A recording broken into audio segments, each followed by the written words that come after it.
mga sisilab Kuya Labs. Magandang tanghali po. Pakipala, pakilike, pakishare ang inyong sisilab dahil maglalagay na po tayo ng yen.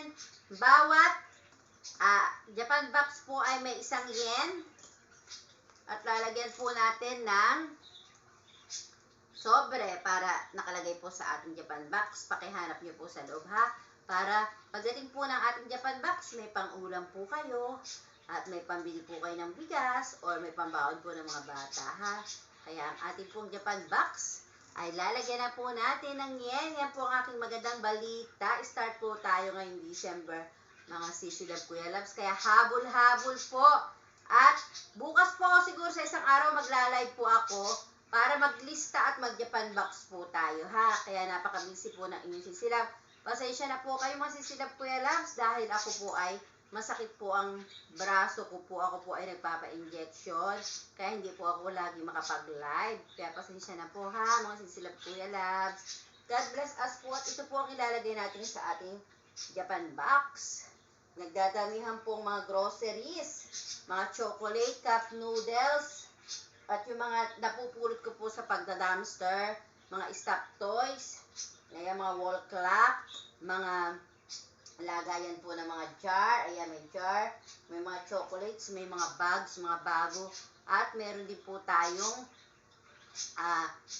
relo for mga kids po natin, mga sisilab Kuya Labs. Kaya habol-habol na po. Ayan. Meron din po tayong mga pang-spaghetti, pang sopas, may mga biskuit, may mga sabon, may toothpaste. Meron din po tayo mga ano ba to? Mga nips at biskuit. At meron din po tayo mga sisilab Kuya Labs sa mga sardines. At meron din po tayo na bags at ano pa ba? Mga sisilab Kuya Labs ko. Ketchup, meron din po tayo ha. Kaya habol-habol po kayo. At kung mga damit din po tayo nilalagay at kung ano pa po ang makuha ng sisilab po ninyo ay ilalagay po natin sa Japan box. Dahil ayoko po magpadala po ng hindi po puno ang ating Japan box. Kaya habol-habol na at ito po ang aking magandang balita. Lalagyan na po natin ng yen ang bawat Japan box po natin. Kaya habol-habol po mga sisilab Kuya Labs ko ha. Maraming po salamat. God bless us po. Bye-bye!